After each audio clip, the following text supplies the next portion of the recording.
the time that Israel was divided, God told a prophet named Elijah that there would be a drought in the land. He directed Elijah to leave the area and live by himself for 3 years near a ravine where he would have all the water he needed. One day, God told Elijah to go and confront King Ahab and his wife Jezebel about leading the Israelites to worship a false god named Baal. Elijah asked Ahab and all the people of Israel to meet him on the top of a mountain. Ahab brought 450 prophets of Baal with him. Elijah decided to conduct a challenge to prove that he followed the true God. 2 bulls were brought to be sacrificed. The prophets of Baal laid down pieces of wood and put the bull on it, but did not set fire to it. "Call on the name of your God," Elijah challenged, "and I will call on mine. Whichever answers by fire, he is God." From early morning until noon, the prophets asked their god Baal to send fire, but nothing happened. Elijah taunted them, "Shout louder! Perhaps your God is in deep thought or sleeping." So they shouted louder and cut themselves with their swords and spears, but still nothing happened. He quickly built an altar using 12 stones, one to represent each tribe of Israel. Finally, he asked those around him to pour water all over the bull and the wood. There was so much water flowing that it filled the trench around the altar. Then Elijah called out, "Let it be known today that you are God in Israel." And fire fell from the sky and burned up the bull, the wood, and even the stones and soil, vaporizing all the water around it. The prophets of Baal were then arrested and killed in the valley below the mountain. When King Ahab returned home and told his wife Jezebel what happened, she was furious and sent word to Elijah that she was going to have him killed. So Elijah fled to the wilderness.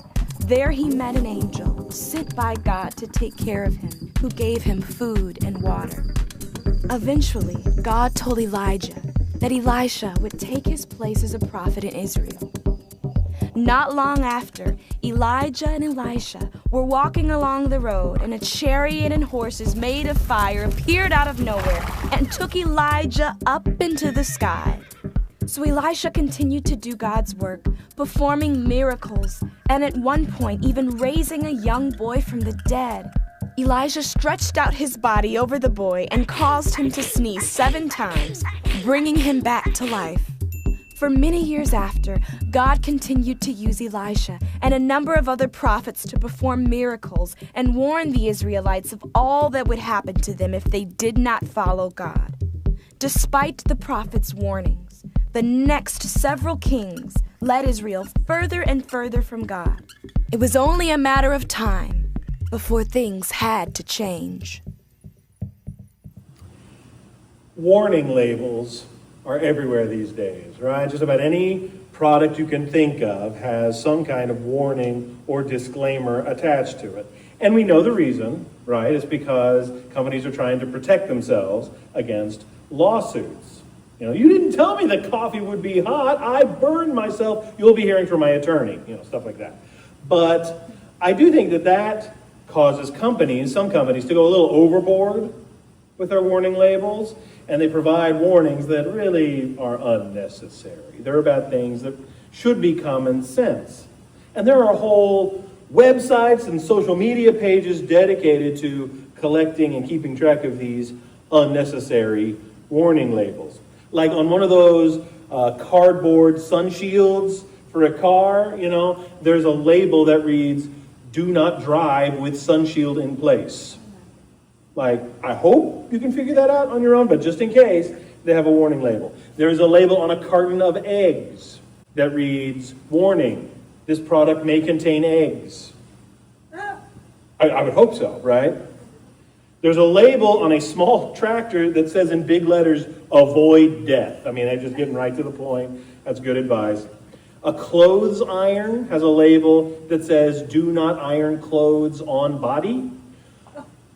Although I got to say, if you're running late, you do what you got to do, right? And apparently, there is a kids' Batman costume out there with a label that says, "Warning, costume and cape will not enable flight." But see, everybody knows Batman does not fly. Superman flies, right?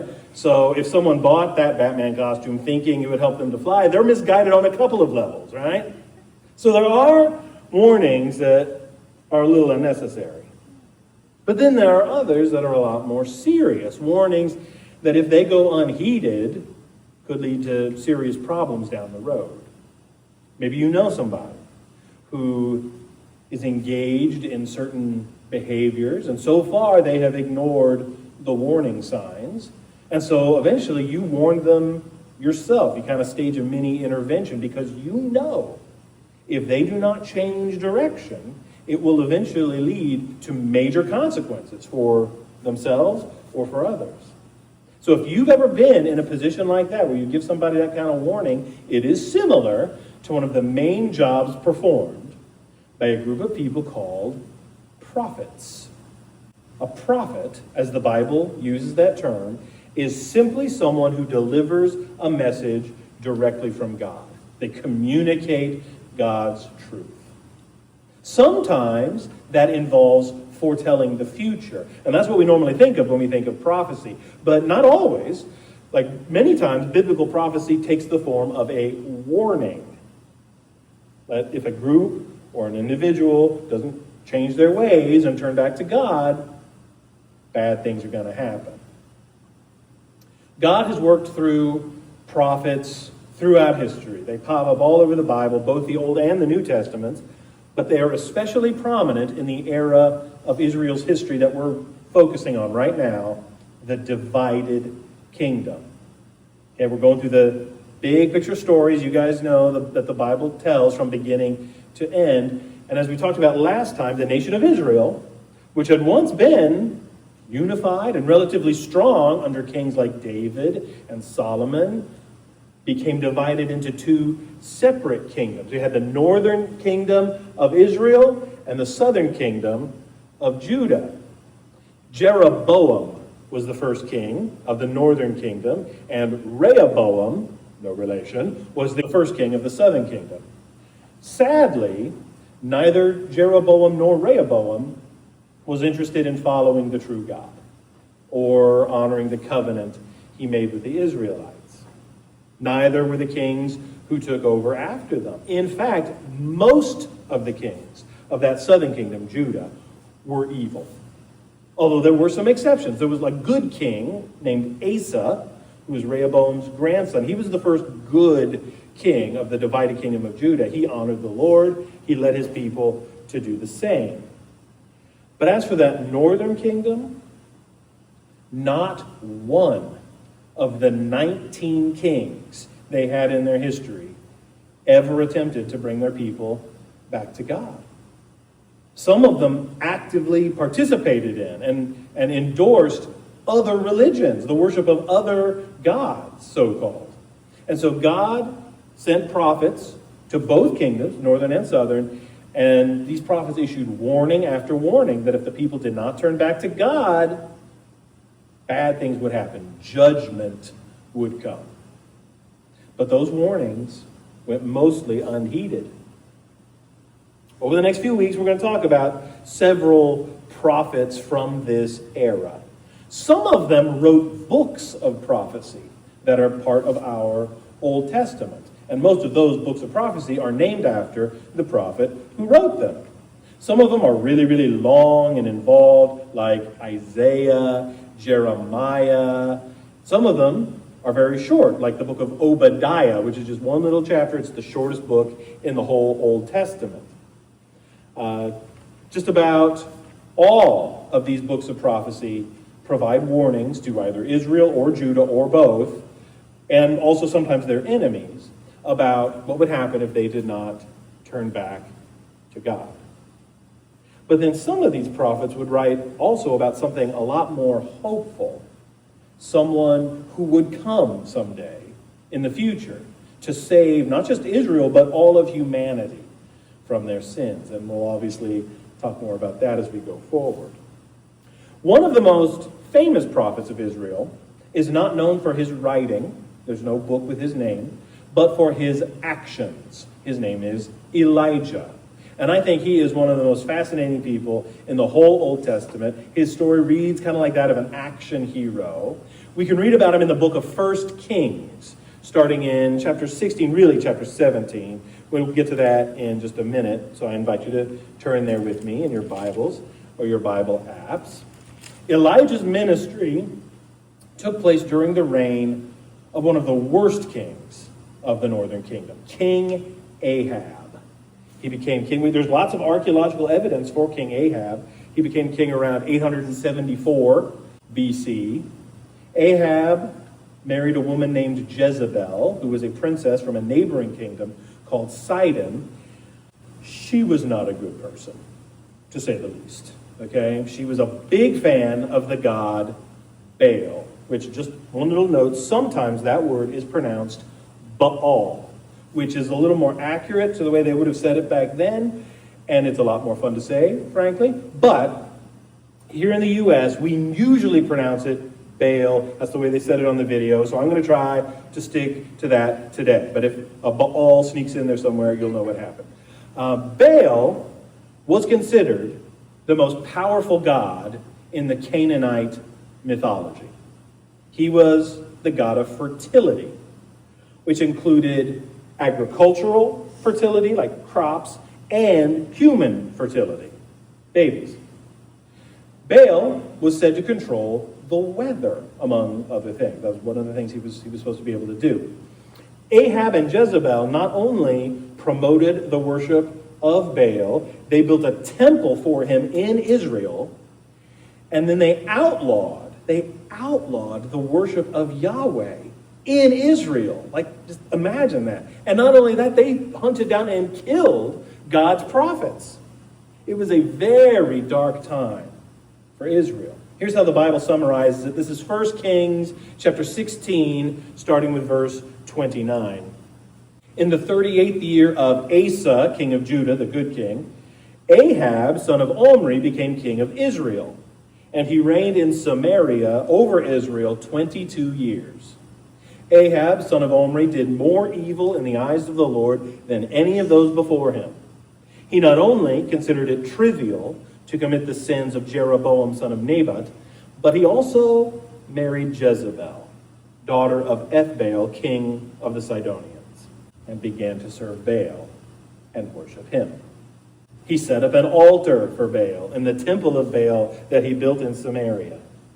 Ahab also made an Asherah pole and did more to arouse the anger of the Lord, the God of Israel, than did all the kings of Israel before him. So Ahab and Jezebel are really bad. Enter Elijah. Now, he does not have this big old long backstory. He kind of just appears in the story in 17:1. Now, Elijah the Tishbite from Tishbe in Gilead said to Ahab, "As the Lord, the God of Israel lives, whom I serve, there will be neither dew nor rain in the next few years, except at my word." No rain. Or even dew. Like, it would be a major drought. And obviously that would cause big problems for farming and lead to a famine. You see the connection? Right? The people worshipped Baal, whom they thought controlled the weather, and that by offering sacrifices to him, including human sacrifices, and also cutting themselves and other things, that it would motivate Baal to provide them with good weather. So with this judgment, God is showing them who's really in charge of the weather and everything else. The big sin the Israelites are committing, not just here, but repeatedly throughout the entire Old Testament, is idolatry. It is their number one problem.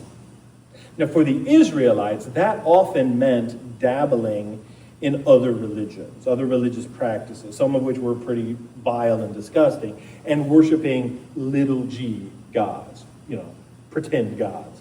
Sometimes they would bow down or make sacrifices to literal gold statues, like this one. Gold statues. Anybody recognize this?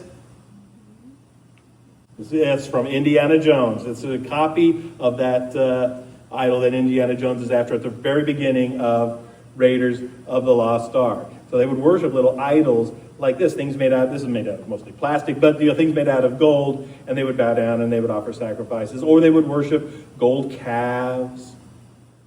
And to be sure, God does not like that kind of idolatry, to put it mildly. He hates it. He takes it very seriously. Because he has always wanted a relationship with Israel. That's what the covenant he made with Moses was all about. It's been his goal throughout the entire story as we've been reading it. And when Israel would participate in idolatry, it was like someone cheating on them, like cheating on God in a relationship. The story is all about the glory of God. Like he is the main character, and he deserves the credit for every good and perfect gift. Idolatry robs glory from God and gives it to another. So of course he has a problem with it. Now we might be tempted to believe that idolatry doesn't really apply to us. Because while there certainly are still people in this world who do literally worship golden idols like this one across a bunch of religious systems, you might be like, well, I don't. I don't have like a golden statue that I'm going to make little sacrifices to or pay homage to or respect. I pay tribute to. I don't do that. But the way the Bible uses that word, an idol is anything that replaces the one true God. It's anything that we allow to take precedence and priority over God in our lives. That can include even good things, things that are blessings from God, but they aren't God. Things like your family, a relationship, a career, a hobby, material possessions and wealth, food, sex, whatever. Even, quote, religion can be an idol. To prioritize them over God shifts the focus from the creator to the created thing. And that is idolatry. It's letting a cheap substitute take the place of God in our lives, looking to that thing to provide for us what only God can truly provide. Just about anything can become an idol if we allow it to take precedence over God. Anybody else in here like ice cream? Any other ice cream lovers? I mean, who doesn't like ice cream? I really like ice cream. I enjoy some ice cream. Don't eat it quite as often as I used to, but I still really like it. And I am picky about what brands of ice cream I will buy. Like if I'm going to buy ice cream at the store, my go-to brand is Bluebell. I love Bluebell ice cream. Now there, you might have some that are your favorite. That's fine. There are other brands that are good too. But the problem is the good brands tend to be what? Expensive. They tend to be more expensive. You get what you pay for. So occasionally, if money is tight, it is tempting to buy one of the cheaper, lesser brands. And when we have done that, I have regretted it every single time. Like, it's just not as good. I would rather have no ice cream at all than bad ice cream. If you're going to buy ice cream, it's worth it to splurge on the good stuff. I mean, it's a few more bucks. It's worth it. Anything else is a cheap substitute. It's just not as satisfying. When we put something else besides God on that throne of our lives, it is like we are settling for a cheap substitute. And not only is it far less satisfying, if we keep that there, it's going to lead to major problems down the road. Our whole lives will shift out of alignment because we have the wrong thing on the throne of our hearts. So maybe idolatry does apply to us after all. Maybe it is as big a problem for us as it was to the ancient Israelites. Okay, we'll come back to that. But first, let's talk some more about Elijah. True to his word, a major drought followed by a major famine hits Israel. It's bad. In 1 Kings 17, God takes care of Elijah. He first tells him to go to a certain brook, and he sends him ravens, which brings him bread and meat to live on. And when the brook dries up, God actually sends Elijah out of Israel to the home of a widow and her son in the nation of Sidon. And now they do not have much. They're very poor, but God makes sure, miraculously, that the three of them always have enough to eat. And then there's an amazing story about the son actually dying, and God, through Elijah, bringing him back to life. We don't have time to get into all that today, but check it out if you've never read it in 1 Kings 17. In chapter 18, Elijah meets with Ahab again. The drought has lasted 3 years by this point, and the people are getting desperate. Now, has Ahab seen the error of his ways and repented? No, he has not. In fact, he places the blame for the drought squarely on Elijah. Here's what Ahab says. When he saw Elijah, he said to him, "Is that you, you troubler of Israel?" "I have not made trouble for Israel," Elijah replied, "but you and your father's family have. You have abandoned the Lord's commands and have followed the Baals." And so Elijah has a plan. He tells Ahab to summon the whole nation of Israel, along with prophets of both Baal and Asherah, who's supposed to be the consort of Baal, a goddess that they would have worshipped. And they would all meet at a place called Mount Carmel, which is a high ridge right on the coast of the Mediterranean Sea. And Ahab agrees to this. He's probably eager to get rid of this drought by any means necessary, and Elijah says this will do it, so this will do it. And so Elijah and the prophets of Baal have a big public showdown at Mount Carmel, and a whole big crowd of Israelites are there watching. Verse 21, Elijah went before the people and said, "How long will you waver between two opinions? If the Lord is God, follow him. But if Baal is God, follow him." But the people said nothing. Why didn't they say anything? I think it's because they wanted both. They wanted the best of both worlds. They wanted a god like Baal, whom they thought they could manipulate by doing things like offering sacrifices, and then he'd have to do whatever they wanted. For some of them, I'm just going to say, the fact that the worship of Baal included things like ritual prostitution was probably a bonus. Go to the temple, have sex with a prostitute, consider it an act of worship. I'm sure some of them were really into that. So they wanted to keep worshiping Baal. But I also think that deep down they knew that Yahweh, the Lord, was the one with whom their ancestors had made a covenant. He's the one who had brought them out of slavery in Egypt and into this land. And they were supposed to be his chosen people in a unique way. And they didn't want to give that up either. They wanted both. Well, can I have the Lord and Baal? Well, we do the same thing, don't we? We want the benefits of following Jesus: salvation, forgiveness of sins, hope for what happens when we die. But we want it on our terms. We don't want the sacrifice. We don't want to give up our idols. We don't want to do what Jesus said in Luke 9:23, "Whoever wants to be my disciple must deny themselves and take up their cross daily and follow me." We want both Jesus and something else. But there's not enough room on the throne of our hearts for both. On Mount Carmel, Elijah issues a challenge to the prophets of Baal. They were to prepare an offering, a bull, on an altar. And then he would do the same thing, but they're not supposed to light it, like no fire. Okay? They were then supposed to each pray to their respective gods, and whichever god sent fire to their altar would be proven to be the true God. Simple. Oh, for Baal, this was supposed to be easy.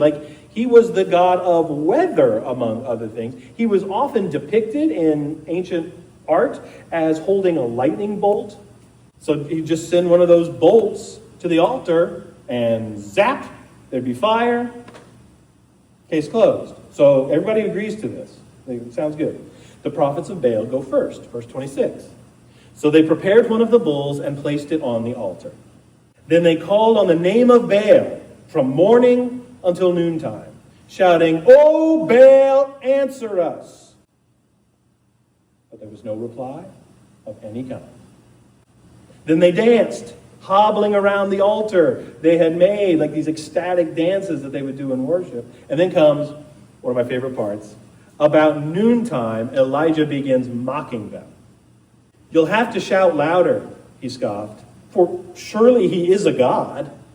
Perhaps he is daydreaming, or he is relieving himself."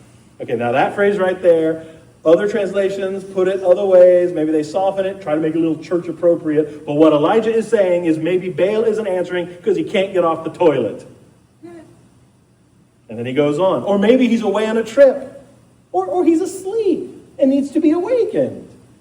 So they shouted louder. And following their normal custom, they cut themselves with knives and swords until the blood gushed out. They raved all afternoon until the time of the evening sacrifice. But still there was no sound, no reply, no response. Now don't miss this.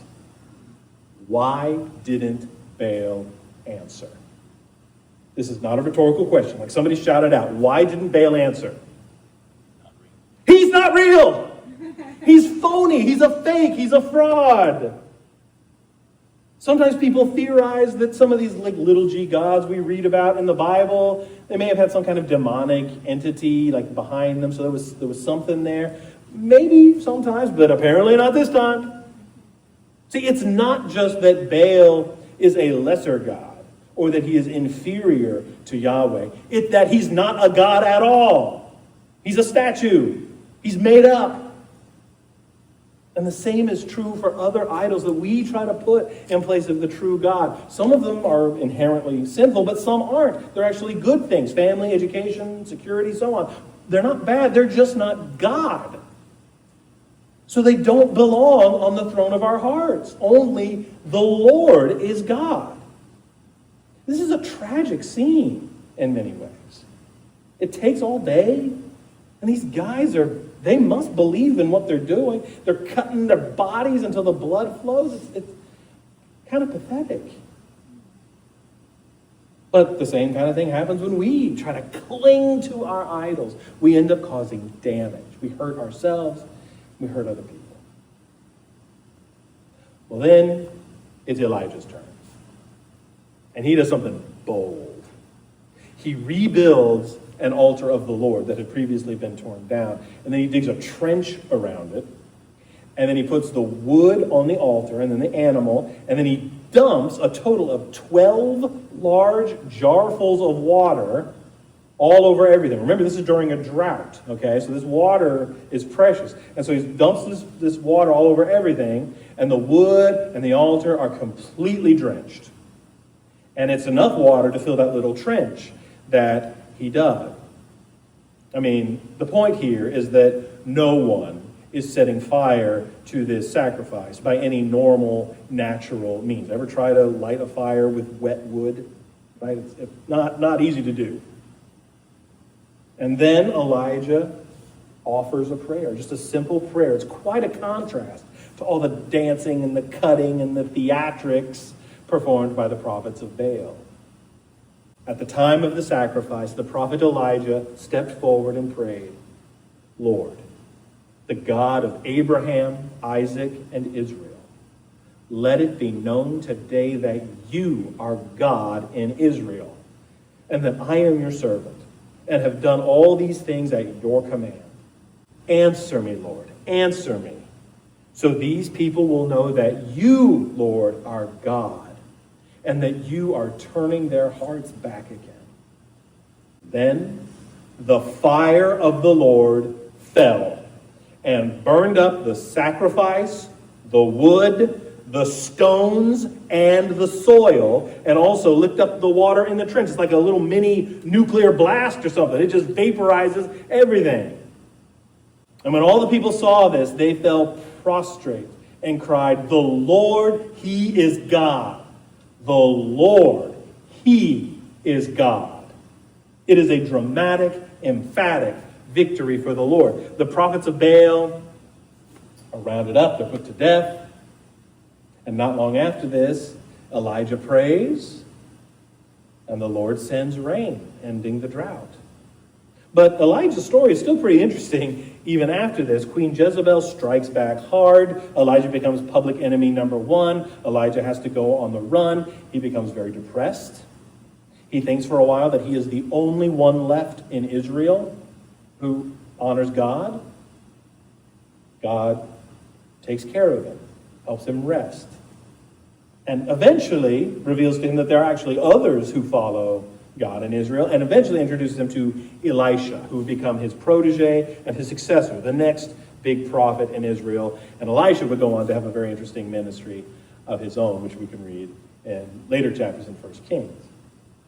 But I want to go back and talk about idolatry. This idea of putting something else in place of God. Like I said before, I think it is every bit as big a problem for us as it was for the ancient Israelites. I know that from what I observe in others and the world around me, but I especially know that from what I observe in my own heart. In some ways, all sin is a form of idolatry.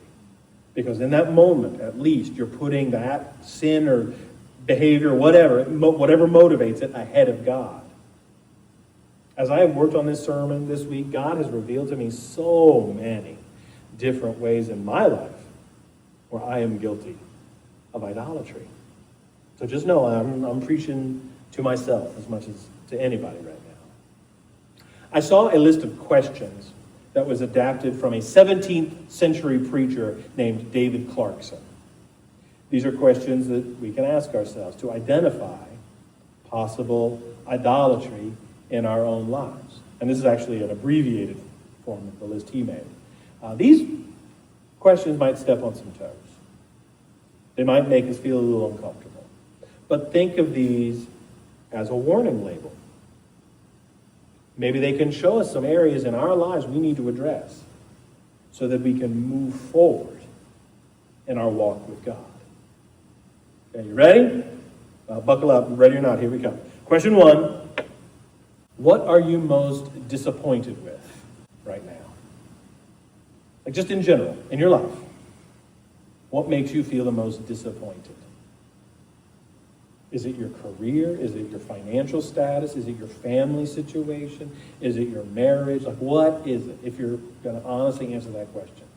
And the answer to that may reflect that we have put our hope in the wrong thing, or that we put too much hope in the wrong thing. Now, we know some disappointment in life is inevitable, it's natural. Disappointment is not necessarily a bad thing, but where are you especially disappointed? Question 2.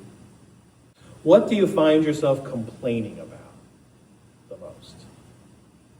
Like if there is something you just find yourself whining, complaining about, you find those words leaving your lips just an awful lot. It may reflect that your hope is in something other than God. Question 3, for what do you sacrifice your time and your money? This is a big one. It has been said that if you want to know what's really important to a person, look at how they spend their time and their money. Look at their schedule and their bank statement. Especially our extra time and extra money. Like we know we have to work to live. We need money for that. We all have bills to pay, that kind of thing. But what do we do with the extra? How do we spend it? As Jesus said, where your treasure is, there your heart will be also. Question 4. Where do you go when you are hurt? I don't mean like the hospital. Like, no, I'm not talking physically. I mean, where do you go when life gets hard? What do you do? To put it another way, where do you turn to self-medicate? What's your source of comfort? Like, is it food? I mean, there's a whole category of food called comfort food. And I like comfort food. Yeah. Is it drink? Is it drugs? Is it some form of escapism? Is it retail therapy? And Amazon Prime makes it easy, don't they? Is it the pagan temple of an explicit website? Is it an inappropriate relationship? Now, not all of those things are necessarily bad. God does use some of those things to provide comfort. Some of them are. Some of them are sinful, right? But none of them are God.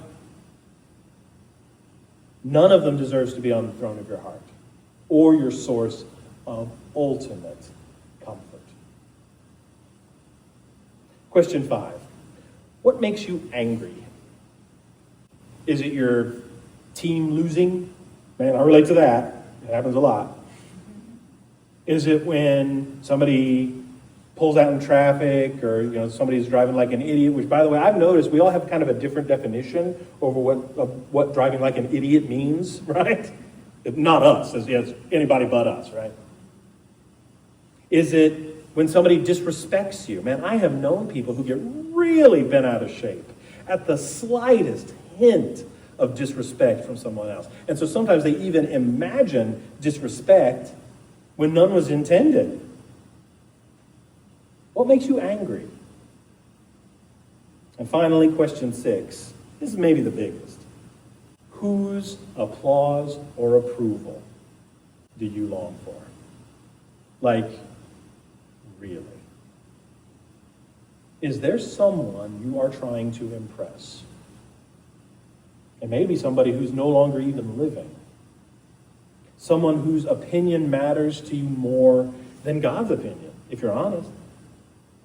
Are you looking to another human, a spouse, a child, a parent, to provide for you what only God can truly provide? The answer to that question may reveal who really is on the throne of your heart. Now, my point in asking these questions is not to make you feel guilty.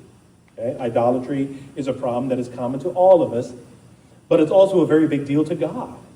And so the question is, what are some attitudes we can change? What are some habits we can change? What are some prayers we can change to focus on removing those idols and restore God to his rightful place in our lives? The good news is that God still loves us, and he forgives. He even forgave habitually idolatrous ancient Israel. There is another prophet who lived about 100 years after Elijah, but like Elijah, he ministered in the northern kingdom at an extremely difficult time. The kings of his era were really far from God. His name is Hosea, and he wrote the Old Testament book that bears his name, Book of Prophecy. God told Hosea to do something very unusual, which would serve as a unique object lesson. God told Hosea to marry a prostitute. The prostitute's name was Gomer, of all things. And Hosea went, and he bought her out of prostitution. He married her. They had a couple of kids together. He truly loved her. And things were okay for a while. But eventually, Gomer, she goes back to her old life. She returns to prostitution and to the arms of another man. And Hosea is heartbroken. He's devastated because he loves her. But then God instructs him to take her back, to buy her out of prostitution again. Here's Hosea 3:1. Then the Lord said to me, go and love your wife again, even though she commits adultery with another lover. This will illustrate that the Lord still loves Israel, even though the people have turned to other gods and love to worship them. Even when we turn away from God, even when we put idols in the place of our lives that only he deserves, he still loves us. He will take us back. He made a covenant to love his people. It breaks God's heart when we turn away, when we're unfaithful to him. It hurts him because he loves us, and he knows what's best for us, and he knows that following these other idols will lead to nothing good if they are on that first place throne of our lives. But he also loves us so much that he's willing to take us back time and time again if we turn back to him. And you and I have something the ancient Israelites did not have yet. We have the grace of Jesus. We have the living embodiment of the love of God. Jesus took onto himself all the sin, all the idolatry, all the unfaithfulness of all the world when he went to the cross, so that you and I could be forgiven and be united with him forever. And thank God in his grace, God is always willing to take us back. So search your heart. Turn back to him. Tear down those idols.